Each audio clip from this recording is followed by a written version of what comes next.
I'll put the agenda in the chat too. Oh, perfect. And Donna's a second. Great.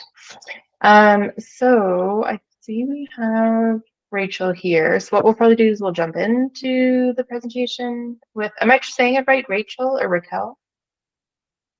Rachel's correct. Rachel. Okay, good. Okay.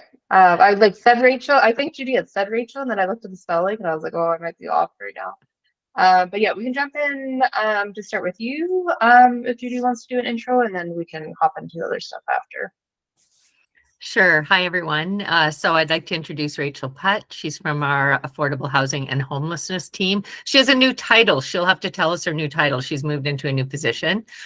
And so this is one of the priorities that was identified this year to take a look at to see if the Affordable Housing and Homelessness prevention team, if there was opportunities where CSAB could help with the work going on. So I have asked Rachel to come to give an overview of what work is coming up this year. So then the board itself can think of, oh, that sounds interesting. We want to learn more about that. And we've booked some time in the next 2 meetings to continue that, or we can shift it depending on what the work is that you might be interested in. So I will pass it over to you, Rachel, and you can tell everyone your new title and all the fun stuff that I can't remember what it was. I barely learned it, Judy, but thank you. Good evening, everyone. Thanks so much for having me. As Judy said, my name is Rachel Putt. My pronouns are she, her, and I'm the manager of, I even wrote it down, I'm the manager of housing policy and homelessness in the Affordable Housing and Homelessness section here at the City of Edmonton. Thanks again for having me. I'm excited for the conversation tonight.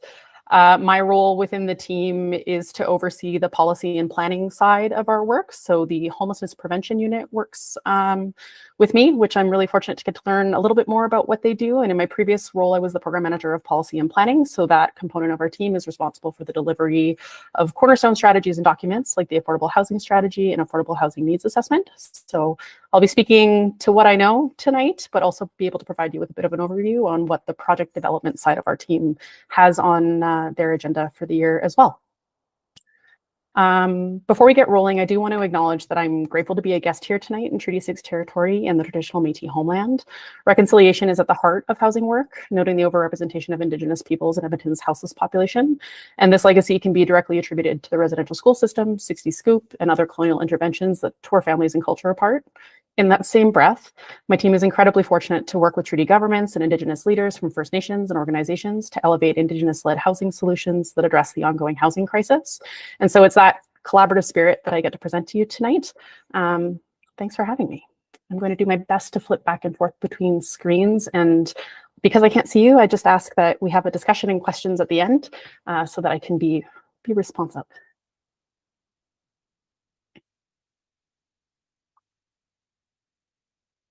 So just to start with a bit of context, the Affordable Housing and Homelessness team at the City of Edmonton has a mandate to increase affordable housing supply through a number of actions and to take action alongside homeless serving organizations to prevent and end homelessness. As a single order of government, we're never doing this alone.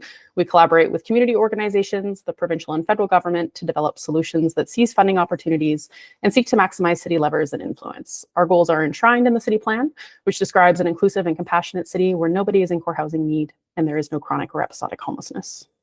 There has been significant progress in affordable housing development in the last 6 years and the city's role in helping get housing built. In 2018, City Council approved 4-year funding for some ambitious goals that the city would help provide funding or land to help develop 2,500 units of affordable housing, including 600 units of supportive housing, primarily for folks experiencing chronic homelessness. In the final days of that plan, the city exceeded its targets. We've supported 2,728 new affordable housing units across the city, including 644 supportive housing units. And we also managed to leverage provincial municipal stimulus program funding to renovate and renew another 1,559 units of affordable and social housing units, most of them city-owned. The success is a shared success. It involves many organizations in Edmonton, and I'll name a few, but caveat that there are many more: Home or Trust, Home Ed, Savita, And for every dollar invested by the city, we've seen another 4 from other sources, nearly 200 million from other levels of government, and 351 million in equity from providers, resulting in a direct investment of 689 million in affordable housing. I want to note for Councillor Wright specifically, but everyone else on the call, that this does not include the half funding because I did not have enough time to do all the math. I apologize.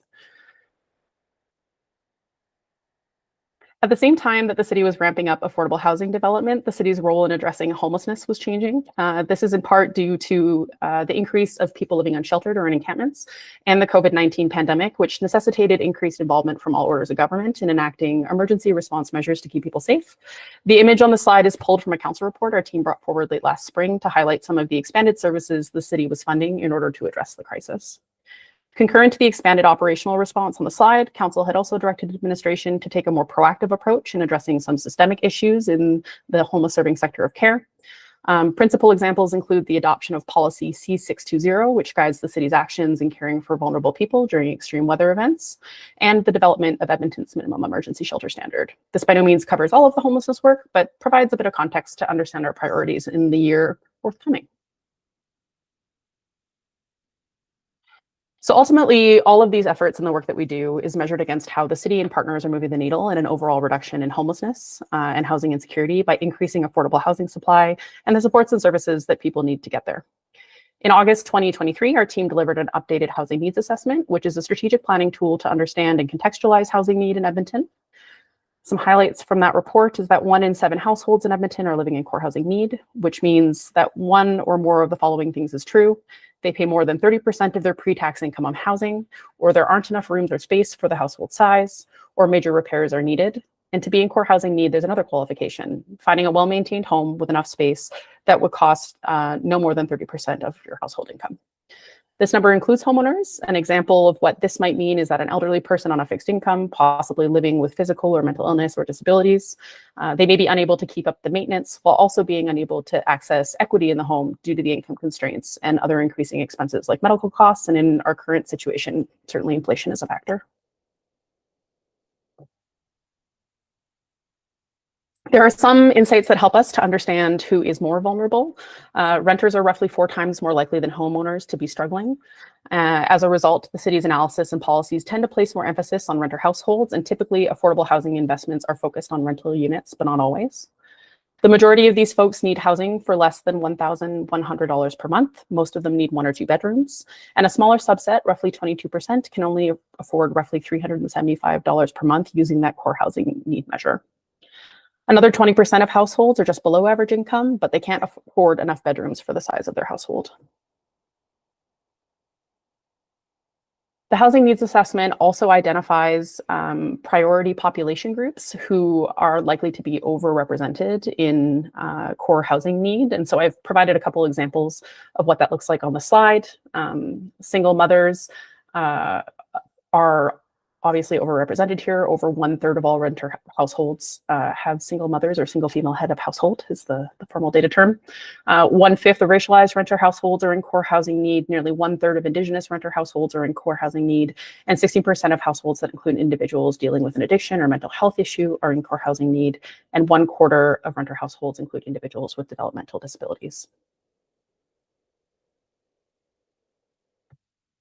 In addition to the housing needs assessment, we rely on data from Homer Trust to understand the scope and scale of need among those experiencing homelessness. As I'm sure you are aware, there is a homelessness crisis in Edmonton, and we are struggling with unsheltered homelessness and serving those folks adequately, like every other municipality across the country. In spite of the progress on building affordable housing that I talked about on the first slide, and significant progress in Edmonton's history on reducing the number of people experiencing homelessness between 2006 and 2016, the visibility and impacts of homelessness today are deeply and broadly felt. And in Edmonton, the number of people that we know experiencing homelessness has more than doubled since the pandemic. So I was just checking the by names list this morning, and the number of people currently on that list who are either active in housing programs, trying to find housing, or waiting to be assigned to a caseload is just over 3,000 individuals. Of those 3,100 names, around 1,800 are provisionally accommodated, meaning they are precariously housed, often couch surfing or staying with friends. We see today, and I'll talk about this a little bit further in the presentation, but we see what homelessness looks like today as a manifestation of a number of different contextual factors.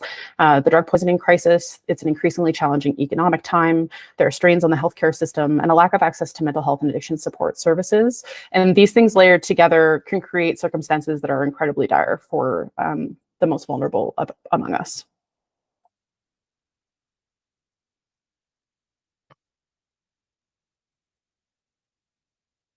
So the data that I talked about, along with consideration of intergovernmental context, engagement with community research, and other key inputs, helps to shape up our team's priorities year after year. I'm going to talk about them in high-level buckets, and then I'm happy to take any questions. But I've sorted it into sort of the project development, capital, housing, building side of our work, in addition to the homelessness response side of our work. So the implementation of the affordable housing strategy, and within that, tabling our updated affordable housing investment plan. If you have heard in the news about the Housing Accelerator Fund being granted to the city, which is $175 million for the development of both market and non-market housing to ease housing pressure. That announcement went public in February. We'll talk about that. The 2024 Community Plan to Prevent and End Homelessness, which is an update on previous plans, taking into consideration a lot of the changes to the homelessness and housing landscape since an update to the plan that was previously done in 2017. And finally, the Corporate Homelessness Plan, which is the city's first corporate plan on how we intend to address homelessness and will be a blueprint to outline our actions, roles, and responsibilities with consideration of the whole sector. So in February of this year, City Council approved the City of Edmonton's affordable housing strategy, which details short to long-term objectives and supporting actions to reduce core housing need in Edmonton and increase the supply of affordable housing for all Edmontonians who need it. The strategy builds off of the success of the last 5 years, where the city takes a first-in investment approach through predictable land and/or funding streams to attract investment from other orders of government, while accounting for the macro variables that have generated significant changes to our landscape. On top of the investment approach, the strategy also identifies different city levers, including advocacy, communications, zoning and permitting, and program development to help reach the targets identified. The diversity of the actions in the strategy demonstrate the breadth of those levers, and I've just highlighted a few of them on the side. These are on the slide. These are in no way prioritized as importance. I just wanted to give you a sampling of what's in the full strategy. And some of the things that are on the slide, our team has been able to get to work on right away and are already underway. And I want to highlight two that I didn't include in writing, but that we can kind of check the box on. So there was a recommendation in the strategy to hire an Indigenous housing liaison to work with Indigenous applicants and implement the remainder of the recommendations in a previously approved Indigenous affordable housing strategy. And that person started with us, I think, about a month ago and is doing great work already. There's also a piece in the strategy around advocating and working with the province and federal government on a variety of overlapping priorities to get housing built faster. And that really is continuing to sustain the momentum of the work that we've done to date with other orders of government and stacking dollars and shared approaches to try and maximize the number of units we can build.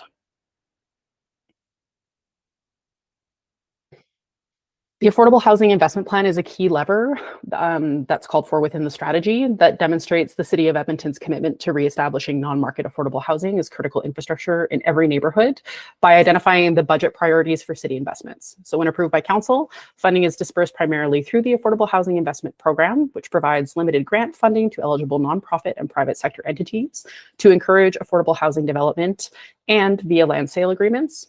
The last Affordable Housing Investment Plan also included dollars in land provision for permanent supportive housing, which has been the key driver to exceeding that 600 unit target. By acting as an initial funder, the city helps grant recipients overcome development barriers and attract investment from other orders of government. And our team is developing a new investment plan to present to council in fall of 2025. If you know of anyone who is interested in building affordable housing, all of this information can be found on our website, and there are 3 streams of funding through the Affordable Housing Investment Plan for new construction, rehabilitation, and the newest one is for Indigenous housing, which was one of the actions that was called for in the Indigenous housing strategy.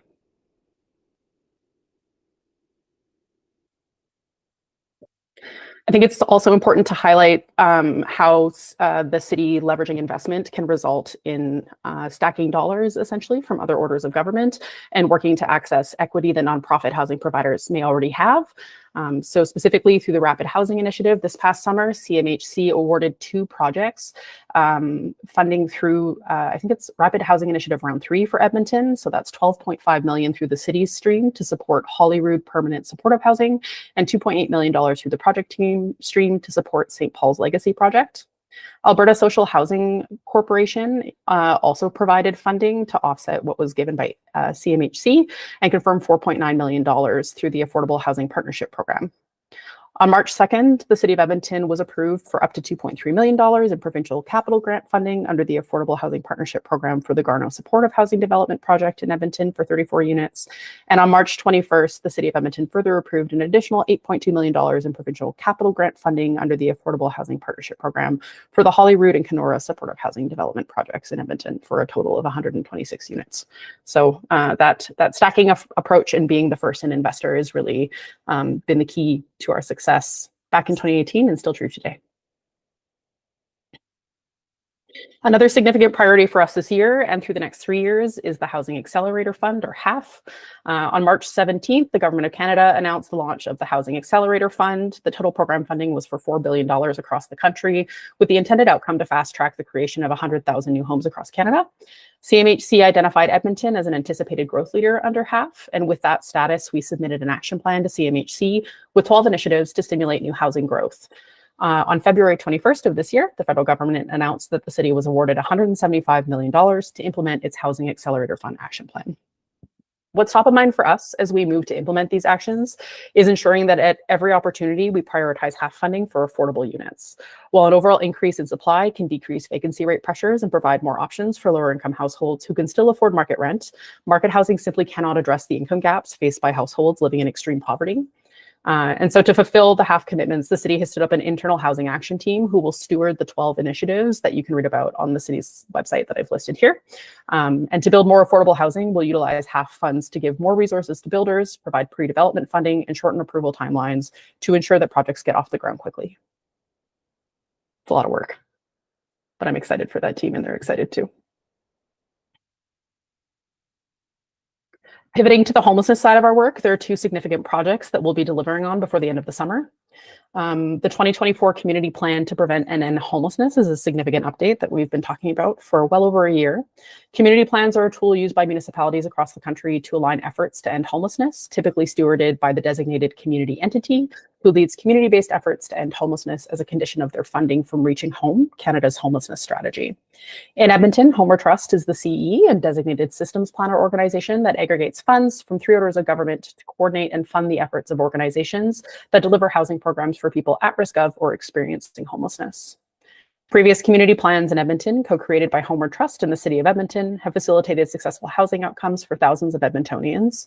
The 10-year plan reduced homelessness in Edmonton by nearly half between 2006 and 2016, and its update, released in 2017, resulted in the development of 644 units of supportive housing. We can't operate those housing units without the support of Homer Trust and operational funding, in addition to housing over 8,500 individuals between 2017 and 2023. However, the pandemic has obviously had an impact in this space, and since 2017, there have been significant changes to the landscape that have resulted in rising rates of homelessness and increased complexity of need among those who are chronically homeless. Some of the emerging drivers include, and the need for a new plan really, include the drug poisoning crisis, an overall increased representation of complexity of need and chronicity in Edmonton's homeless population, and an increased inflow of people into homelessness from correctional facilities and health institutions. The 2024 Community Plan to Prevent and End Homelessness will provide Edmonton with strategic direction, role clarity, and assignment of accountability for all actors who make up the homeless serving sector of care. It will include a public-facing accountability framework where the public can connect to the plan's actions and who is responsible for implementing them, recognizing that the system of care is made up of funders, organizations, and governments who all play a role in solving this problem. It will also include scenario modeling that identifies non-market housing targets specifically for individuals experiencing chronic homelessness. So supportive housing, which is 1,400 to 1,700 units over the next 5 years, bridge housing, emergency shelter, and scattered site supportive housing, which is essentially housing first programs with people have wraparound supports in either affordable or non-market housing that is subsidized. And finally, connecting back to slide 2 with that image of the city's expanding role in homelessness, the City of Edmonton's first corporate homelessness plan will outline the role of the City of Edmonton within the community plan and detail actions administration will take to support the collective effort to end homelessness. The actions will align with strategic direction in the city plan, the updated affordable housing strategy, the affordable housing needs assessment, and other commitments and plans underneath the city's community safety and well-being strategy. I'm fortunate to be the lead on both this and the development of the community plan. And so on this slide, I've presented a bit of a preview of how the work will be presented to council in June. Essentially, we've determined through a series of engagements and a whole bunch of research that the city's actions likely fall into 3 different buckets of work: homelessness prevention, homelessness response, and homelessness resolution. And the evaluation of those efforts looks a little bit different depending on the bucket of work that it's associated with. So prevention ties really closely into work that Judy and this group does. Judy's team, I should say, and what this group does around prevention all the way from upstream into sort of like the emergent eviction prevention space. Homelessness response is really detailing how we uphold our principles around safety and well-being while we're supporting folks who are experiencing houselessness and the interactions of all Edmontonians in public spaces. And homelessness resolution focuses on actions the city can take that directly result in housing outcomes for vulnerable people. So with that, I'm hoping that we can have a discussion. I'm happy to try and answer some questions you may have. And if I don't have the answer, I am happy to take those questions back and get it for you. But chatted briefly with my team this morning about different opportunities for, I wanted to call it, is it CSAB or CSAB? CSAB, cool. Different opportunities for this group to be supportive and to be helpful. If you haven't had a chance to look at the Welcome Homes campaign, I would strongly encourage you to do so and share it with your friends. It's a marketing campaign about the importance of affordable housing in neighborhoods and how we can welcome our neighbors home. And on top of that, continuing to advocate for housing as critical social infrastructure is always welcome from our perspective. So with that, I will stop talking. Thank you so much. Thank you so much. Sean, do you want to go first? Sure. Thanks very much for the opportunity to learn about what you're doing. And I was actually thinking about some of the bullets on the screen in front of us. I guess from a layman who's not really well versed in this area, how would you support me if I was to ask you, what does advocacy look like? What does support and welcoming really look like? Apart from conversations with colleagues and peers over dinner about affordable housing, not that this is, unfortunately for you, a big topic of conversation at dinner parties and what have you, but beyond just, general support inwards, how do you help people understand what they can do to advocate and support outward? I sometimes joke that I'm an accountant at parties. Otherwise, I really just take the buzz down. But I know I really appreciate that question. So I think there are a couple of different ways. There are the homeless serving sector and the affordable housing sector is a whole network of organizations that are committed to this work, and identifying organizations that you can support in your community, whether that's often they will have asks on their websites around donations and getting types of community support, letter writing campaigns, even if it's knocking on doors, in order to socialize affordable housing in those neighborhoods. Those types of campaigns and sort of grassroots approaches to building goodwill are incredibly valuable. And so if there are opportunities for you to do that in your neighborhood, that would be great. The other obvious one is to obviously keep a pulse on budgets and budget cycles, and to write your elected officials in support of affordable housing and encourage your friends and family to do so. Thank you.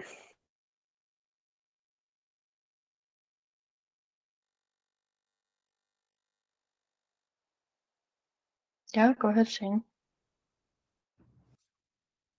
Yeah, thank you so much for this presentation. It's always good to see the sort of system that exists around kind of this addressing homelessness or affordable housing. Like it's not just one organization, but multiple organizations, multiple strategies, which is always interesting just to try and understand the landscape. I guess my question is more of like not direct. It's related to what you kind of presented on, but I have more just a personal curiosity. Because I know the city of Edmonton for a long time, and you kind of touched on it a little bit, had really celebrated the success I think that it had done and the progress it was making in terms of addressing homelessness in the city, and up until like, yeah, the 2016, 2017 period. And then obviously the pandemic sort of was a whole force in itself. But I'm wondering if you have any reflections on thinking about the sort of strategies and the plan to end homelessness at that point. And how, I'm just wondering if you have any reflections on like how to build resiliency into these sort of planning and strategy documents looking forward, like to make sure that they're responsive. And because I think the city of Edmonton sort of found itself at the end of the plan and it didn't solve homelessness. And that was a sort of, I think, a humbling moment for a lot of Edmontonians who were like, oh, the plan has to keep going. So yeah, anyways, I'm kind of rambling, but just, I'm curious about your reflections on, yeah, that's the, how to build kind of that resiliency into the planning side of things.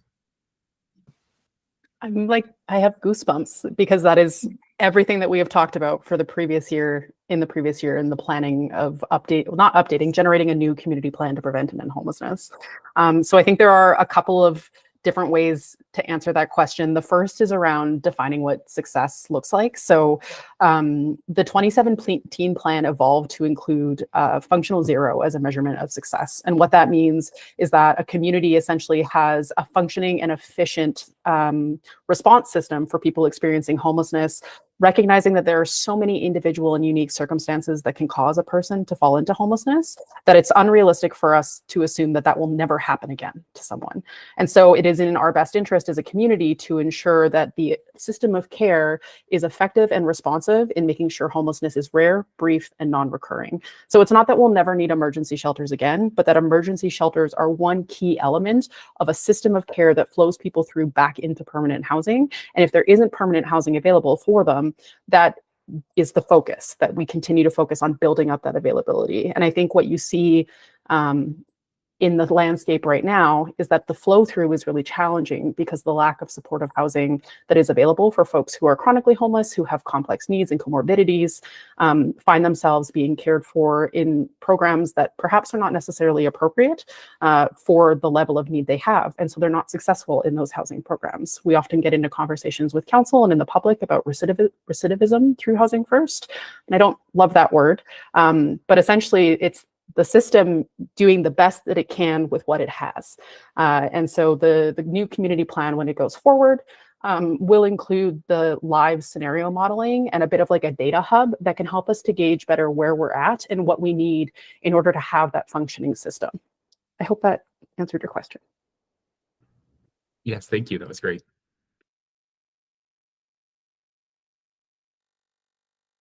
Go ahead, Donna. Hi, Rachel. Thanks for your presentation. It was great. I just have a question around the planning part of this. And I know Edmonton's got great programs and services and are really the hub of the region for providing all of that. I just wonder if the conversations ever reach out to a regional approach, because I know, having worked in the city of Leduc, a lot of residents come into Edmonton to access all programs and services, and a lot of people actually end up moving into Edmonton because it's just more convenient to access those programs and services. So I just wonder if there's ever a conversation with the surrounding municipalities and how maybe they can contribute to this, because it really is a regional service that you're trying to build here. Yes, totally agree. And I didn't get into the weeds of all of our priorities this year, and I'm presuming that this is public information. I think it is. The City of Edmonton is working with EMRB to develop an update to the Regional Housing Needs Assessment. So previously, there had been one that was published through the Edmonton Metropolitan Regional Board, and we're working with our partners in the region to update that to better understand the scale and scope of the need in all of our neighboring communities so that we can plan accordingly.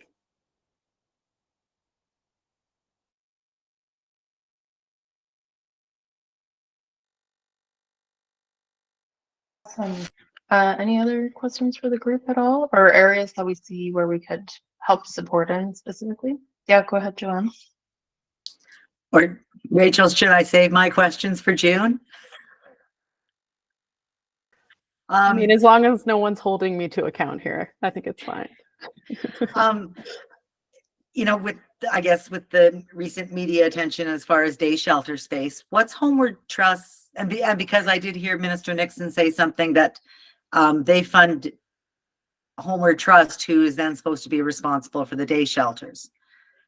And I've been trying to find out over the past few days what has the contribution been, I guess, by Homeward Trust to Boyle and Bissell, and what's their, I guess, obligation in amongst everything else that they have to worry about. A good question. I don't have an answer for you, but I'm happy to take it back. I can say that Homeward, like Bissell Center and Boyle Street, do deliver housing first programs that are funded by Homeward Trust and do receive funding. But in terms of the mandate of Homeward Trust to fund day services, I think I'd probably have to go back to Homeward Trust and ask. Okay, thank you very much. I'd appreciate that. Yeah, no problem. And because I mean, that is one of the ways that, you know, Bissell and Boyle connect with people to try to start the housing process, right? Is through them coming to the day services. So, and then I'm also wondering if you can tell me, in the past couple of years, how much has the city contributed to housing and how much has the province contributed to housing? I do not have those numbers off the top of my head. I'm so sorry, but I can add that to the list. Okay, or I'll ask you in June. Okay, thank you. Okay. I think, yeah, I just cannot believe just everything that your team does around this. So thank you very, very much.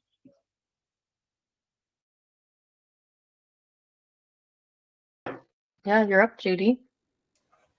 Thanks, Rachel. That was amazing. And as Councillor Wright said, that your team is amazing and all the work that you do.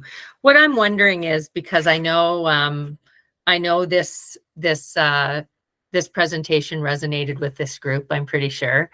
I'm just wondering, with the development of the community plan, is there an opportunity for this group to hear what's coming and provide maybe some feedback or some thoughts from a citizen perspective of people living in neighborhoods all over the city? I'm just thinking, is there some opportunity there? And then my other thought was around, as you build out the plan and we talk about that prevention piece, the tie-in with FCSS, how do we make sure that we're ensuring through FCSS that we're helping with that city plan around the prevention piece, so we can tie those two? And that's an area where this group can definitely support in the FCSS committee. But those are two of the things that popped out for me, that I thought that the community plan, either the community plan or the corporate plan, or somehow to get the voice of these folks heard.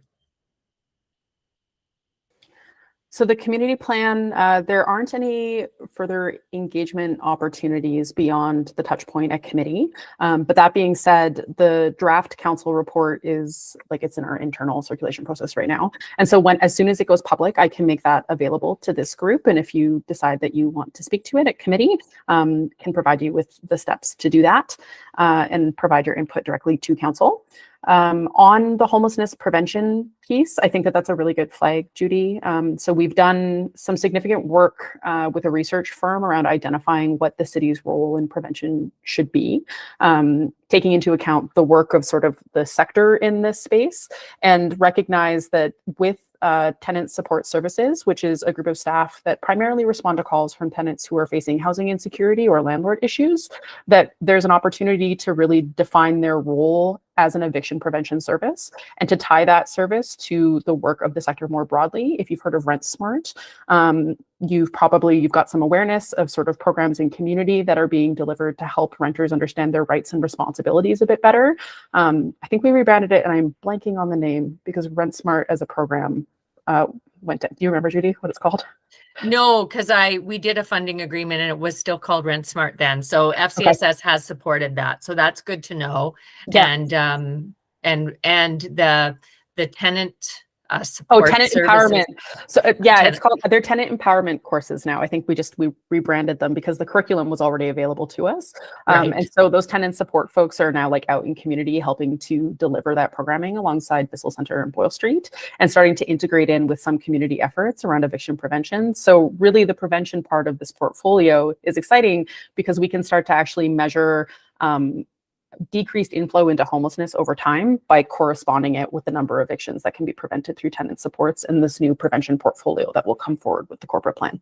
Right. And just so everyone knows, the tenant supports, we already claim as part of the city's contribution to FCSS. So we're already taking that into account. So it's good. It sounds like we're pretty aligned, but I look forward to when that plan gets developed to make sure. But it's good for Councillor Wright to know that they're aligned too.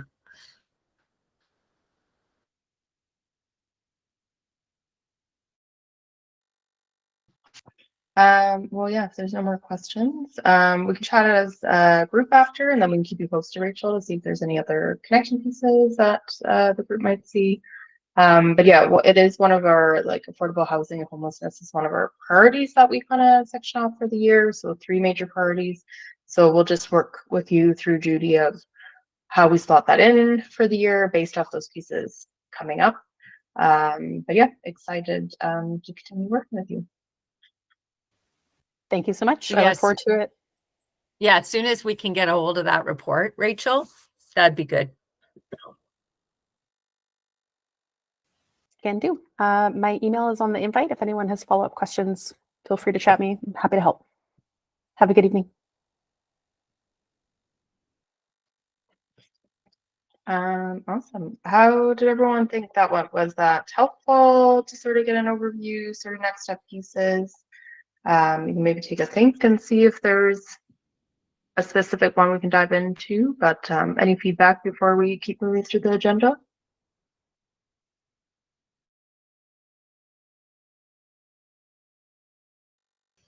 I just wanted to add, Jenny, I know that it's a lot of information, but I think as we look at priorities within the city, it's really important for this table to be informed and then decide how to approach after. So I think Rachel's suggestion of getting the report and taking a look and seeing if you want to respond like you did previously is a really good avenue, or to speak to it if you wanted. And then that connection with FCSS will be really good. I think we can work that out at the committee table and bring that up through CSAB, which shows the commitment on our level as well.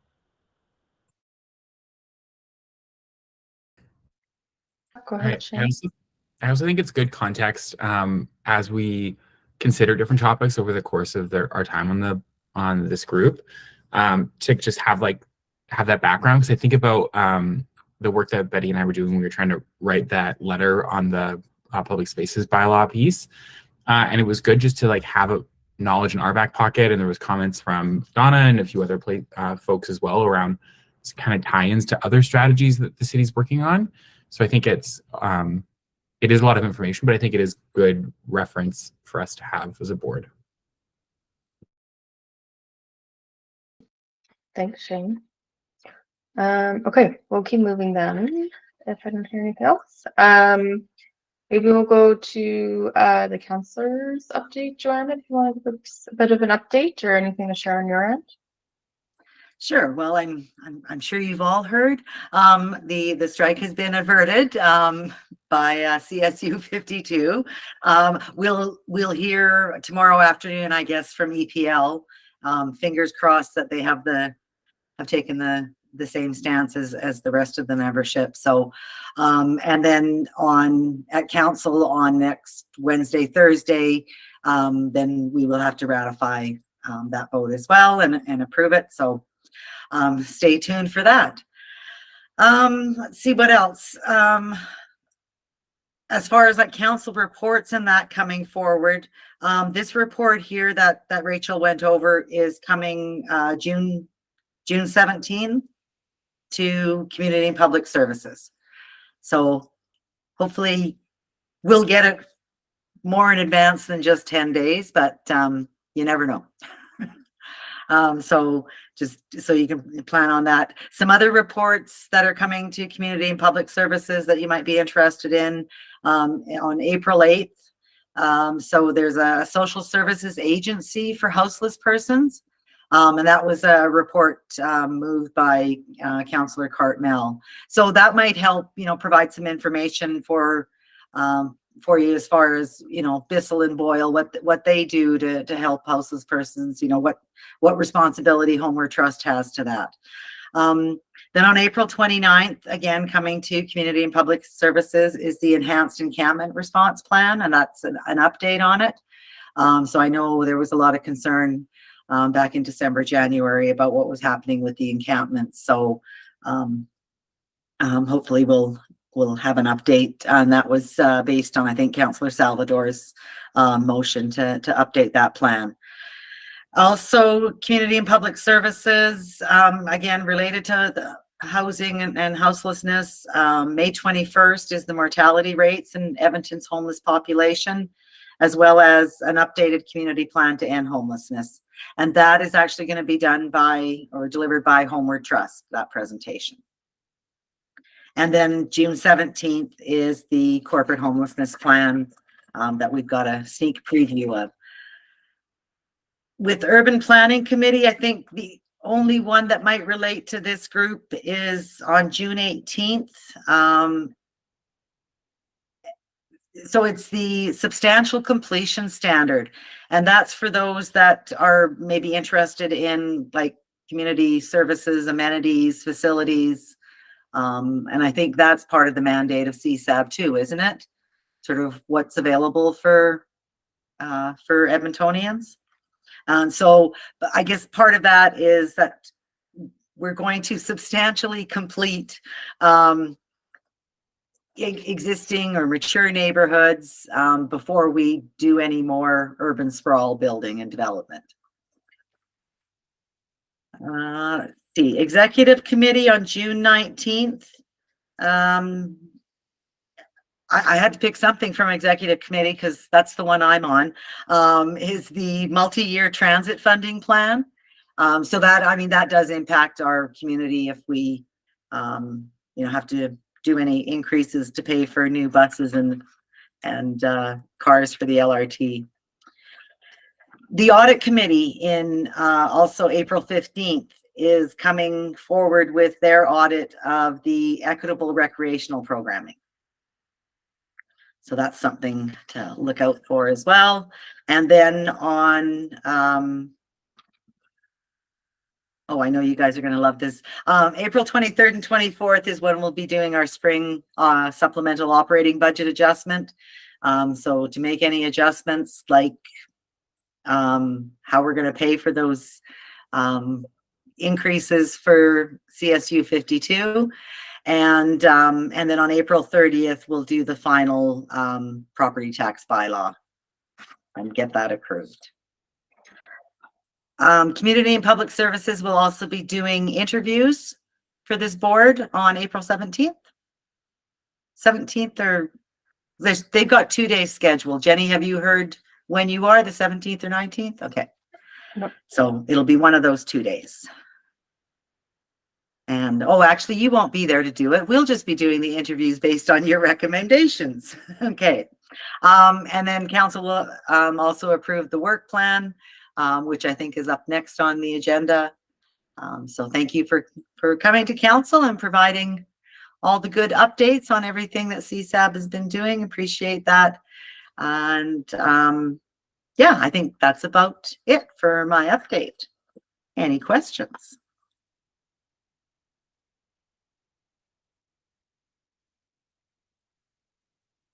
I had one on when you were mentioning, I was starting notes, the Audit Committee of Equitable Recreational Programming. Was that tied into, because I know they reviewed back some of the pricing in that for the recreational programming. Did it have to link in with that piece, or was it an overall separate review from the Audit Committee, or where was that one coming from specifically?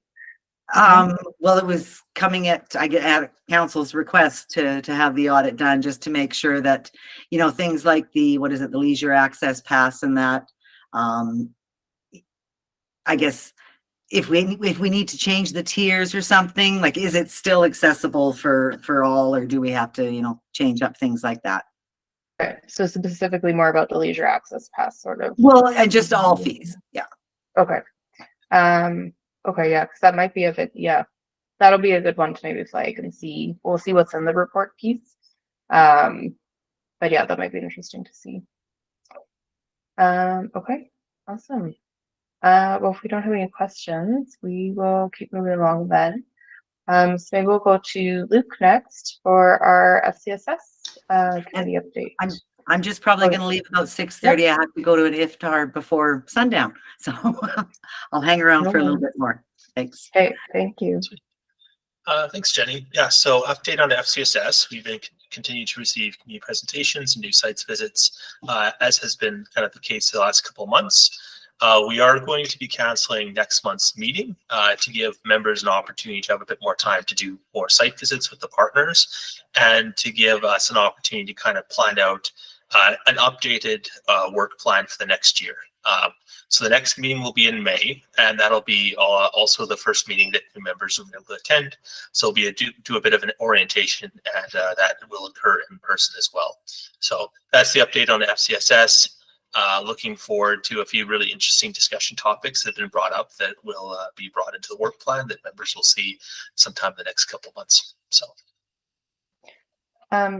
Is your May meeting after our May meeting or before our May meeting?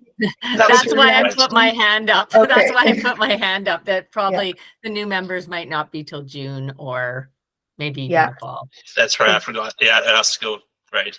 Okay, scratch that. It might end up being the following month. Okay. Regardless, we'll have a meeting in May where we'll be able to discuss with the current members then the new work plan and some of the larger, higher level things we're hoping to have as primary discussion topics moving forward. That I think will be exciting for the members to be able to engage in those conversations now that they received pretty significant education and ability to learn from the community members what's going on and how folks are using the funding. I would also encourage, obviously, FCSS members that are in the room, but certainly also CSAB members, if you want to participate in site visits, we could use a few more hands on deck with that, just because I think for the last couple, it was like me and Judy. And we'd love to see better representation in those rooms. Not to say Judy isn't amazing and I'm not happy to be there, but it would be nice to have a few more people involved in those discussions. So yeah, that's the update from FCSS. If folks have questions, feel free to ask or shoot me an email. Thanks, Luke. Okay, so let's go on to the update I had. So yeah, as Joanna was mentioning, there's back-to-back meetings. So had a meeting to share the annual report from last year to council. It also included our work plan for this year, which included sort of budget piece, admin support, as well as the request for the FCSS subcommittee. So that was all approved, which is great. So our FCSS subcommittee still exists, which is awesome. But that does mean no other subcommittees. So that's the only one that we have approved. So any CIOG work will come to the CSAB board to support.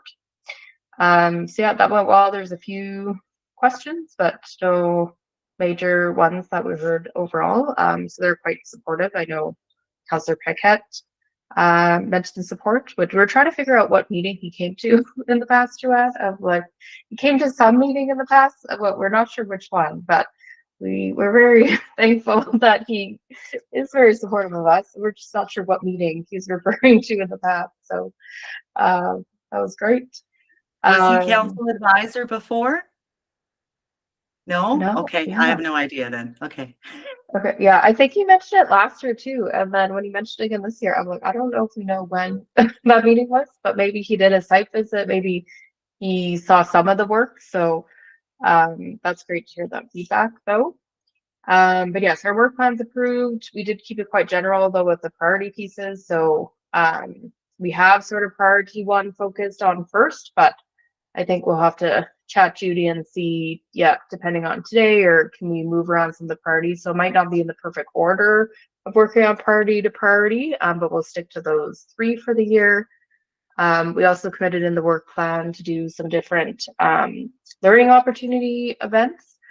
So I want to chat about that in a little bit, as well as we committed to doing a sort of recognition event for CSAB and FCSS in the fall of this year, which is not soon, but it will come up shortly. So we'll start thinking about what we might want to do in the fall of next year for that. So yeah, so it was really good. And then the next day, I presented the membership report for CSAB. So we're recruiting 3 new CSAB members. So as Joanne mentioned, there'll be interviews, and then their start date will be our May meeting. So once they come to our May meeting, then we can encourage them to be a part of FCSS if they like, and then they can join the June meeting. But that's also good for any members that are continuing in May who are in FCSS. It's a good time to make sure that's still the right fit for you to be on the subcommittee and you're able to have that time and commitment piece. Or if you're not an FCSS and you're interested, that's a good time to think about it as well, because we'll have a little bit of shifting in May with our 3 new members.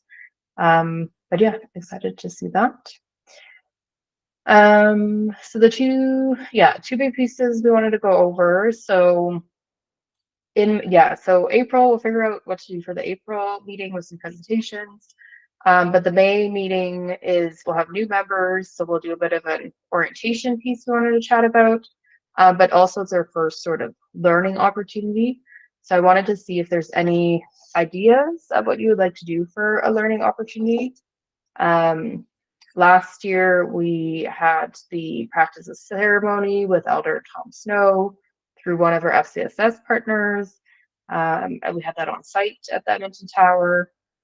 We also went to the Indigenous People Experience at Fort Edmonton Park, and that was really neat to learn about that. So we had 2 sort of big learning opportunities last year, but we're pretty open for what we want to do. So I want to see what thoughts the group might have, but if we can physically visit a city facility or space, or work with one of our funded partners to learn more about their programs and that too. So wanted to open to see any ideas anyone has so that we can start planning that for the next couple months.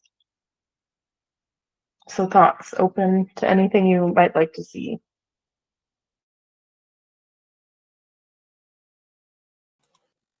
Go ahead, Sean. This is going to be my bias, but I was particularly interested in a little bit of what Councillor Wright was sharing around the rec facility fees and any kind of analysis around that. Naturally, that is a pretty big part of my wheelhouse in St. Albert, and I would be really interested in having a bit more information around that and a lot of the who, where, when, why, and how. So that just my 2 bits for that. So okay, that's helpful. That might be a double takeaway. I think that's one that Judy can maybe chat with some of her community rec partner pieces. Even just an overview of, like when you mentioned like the leisure access program and how that works and the fee piece and what equitable pieces they're doing within community rec programs might be helpful. So yeah, that might be a great starting piece. But then I also have maybe a learning opportunity might be something at a community rec facility or like some more like, because we have both, like, so we have the priority pieces I think that fits under, but then a learning opportunity could be at a community rec facility or some connection piece to see hands-on what they do there or something like that. Okay. Awesome. Any other ideas?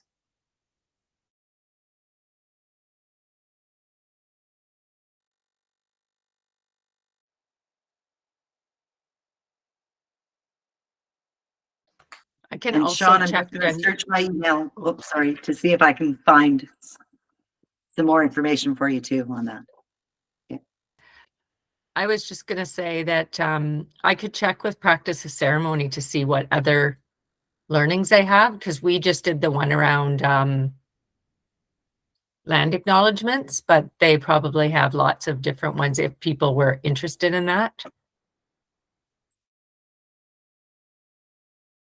Yeah, go ahead, Luke.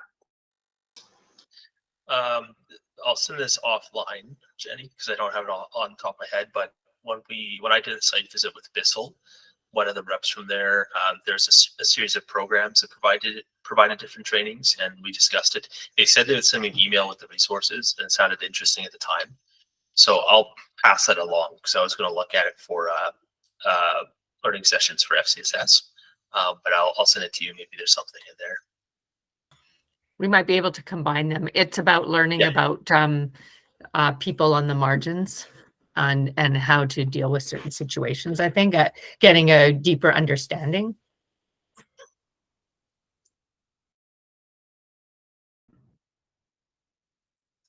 Shane, yeah, what's your idea?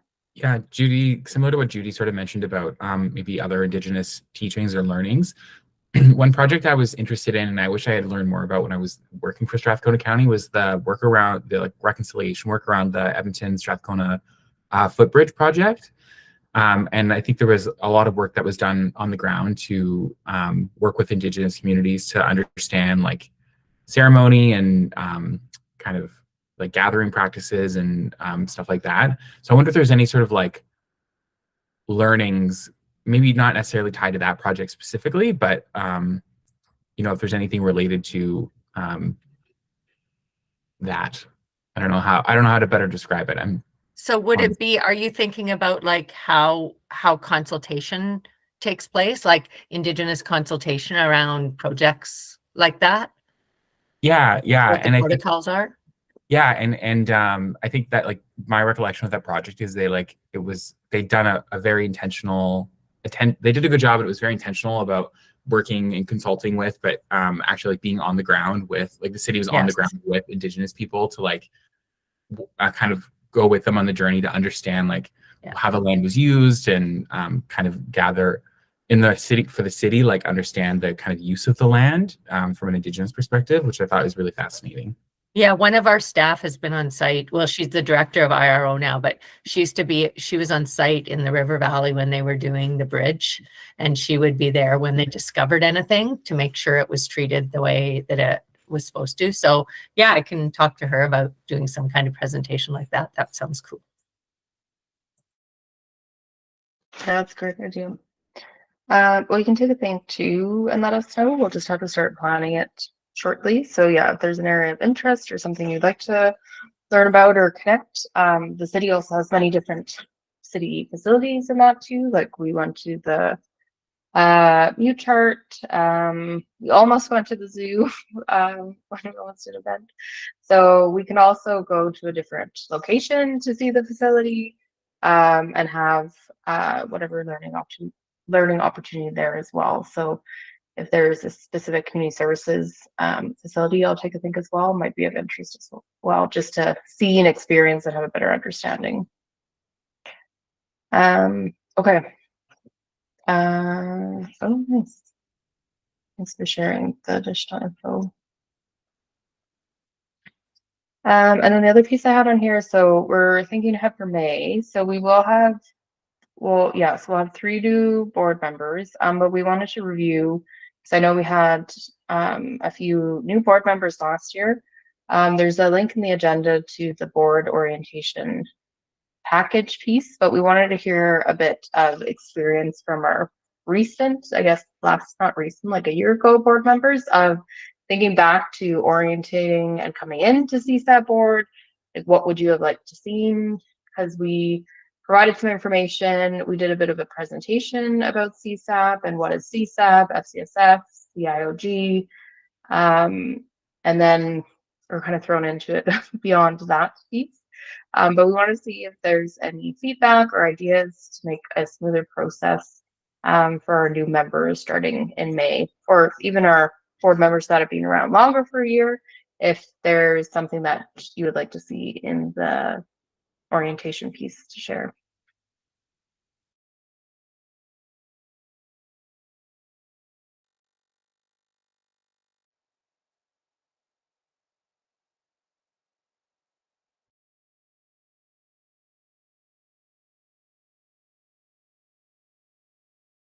Yeah, Ahmed, go ahead.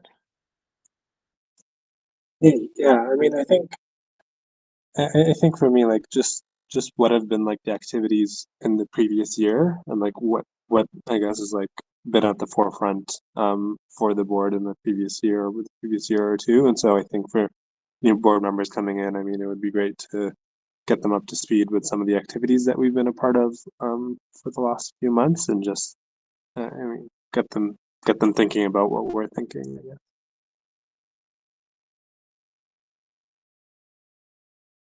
That sounds good. That definitely works. Our timing, I guess our timing of our annual report's a bit different too, because sometimes a little bit later. So we do have the annual report, work plan ready to go. And we can show and kind of walk through that a bit more too, which will help. But yeah, that's great. Anyone else? I don't think anything is different other than it takes time to figure out your groove in this committee. And I have experience on multiple, but I just feel like the first year is sit down and learn. I'm just listening and learning.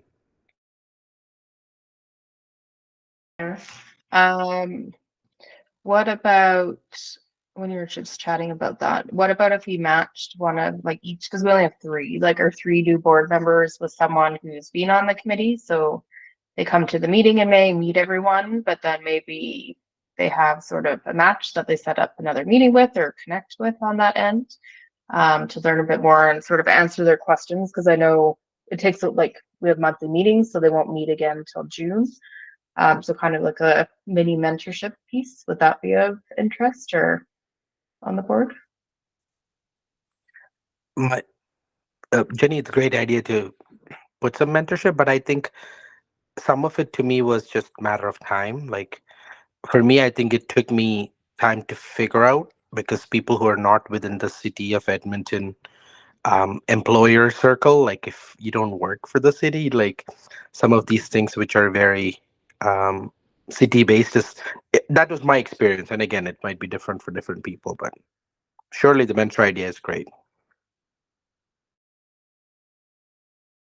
Oh, that's helpful on the city side too, because we can see we can bulk up a bit more of the city piece of it, and like this is community services, this is part of community services, so we can definitely review that piece of it. Okay, some interest. Yeah, well, whoever has interest, we need 3 board members to support the new board members. So if you're interested in doing the match with the new board member, take a think and let me know. And then, but yeah, it could be pretty basic of just like a check-in before June or a check-in after June and seeing how they're doing as well. Okay. Any other thoughts? Okay, we've got Lucas one. Okay.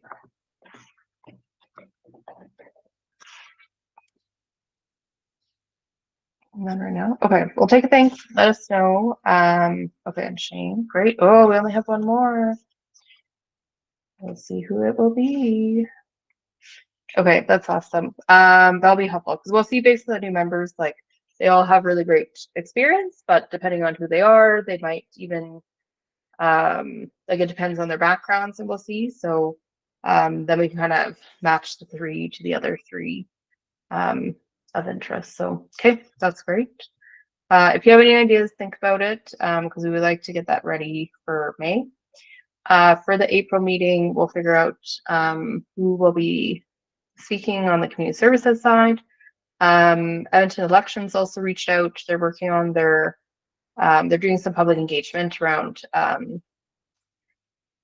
for their voters to do different voter engagement. They did like a voter report for the last municipal election with some different groups identified and how to work with those groups proactively to support voting in elections. I worked the last election, so I have a bit of more information about that one.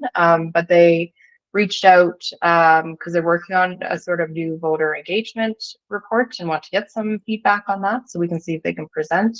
Because it's neat, it's only every 4 years the municipal election, and then you can give a bit of feedback because it would encompass like some of the groups in the last report were seniors and youth and students and that too. So I think there would be some really great perspectives on the board for that end. So we can set that up as a presentation for our next meeting. And if they can't present, then at least I can send along the materials to provide some feedback. The other quick two pieces. Oh, the FCSS report. So we did commit at the meeting to council that we have to follow up with the annual FCSS report, but do we have a timeline on that, Judy? We're just getting our report into the province, getting that finalized. It got slowed down with the potential strike. So we're just getting that finished, and then we'll get that other one finished. I would imagine we'll have it out and delivered by the end of April. Okay, perfect. Can I just mention a couple other things that I think people need to know? Probably heard through the news, but I'm assuming most of you heard our city manager put in his resignation at the end of last week. So we've got one of the other DCMs is covering right now until council appoints an interim city manager. So that's a big kind of another thing for the staff, you know, changes coming around that. So I just wanted to make sure everyone was aware of that too. Other than that, we don't have too much else. I think this might be one of our quicker meetings, that's for sure. So, you know, we even it out. Some are a bit longer, some a bit shorter, so we're even it out. Our next meeting in April, I believe we committed to be in person for our April meeting. So starting in April, we'll be in person sort of till winter ideas. So any adjustments you need to make sure that you're in person moving forwards in April to September, I guess. We'll see how the weather goes. That'd be great. A reminder that so in April we'll meet downtown, but we'll have your parking covered. If you're not driving, but you need to use a taxi or Uber or anything like that, we can support on that. We also make sure to add into the budget around childcare. So if you require childcare to be able to attend the meeting, that's included as well. And then of course, a meal on site. So if there's any other barriers or restrictions that you have in attending the meeting in person, let me know, because we might have some creative solutions to support with that. But of course, hopefully nobody is sick, but if somebody is sick, we'll provide that hybrid option.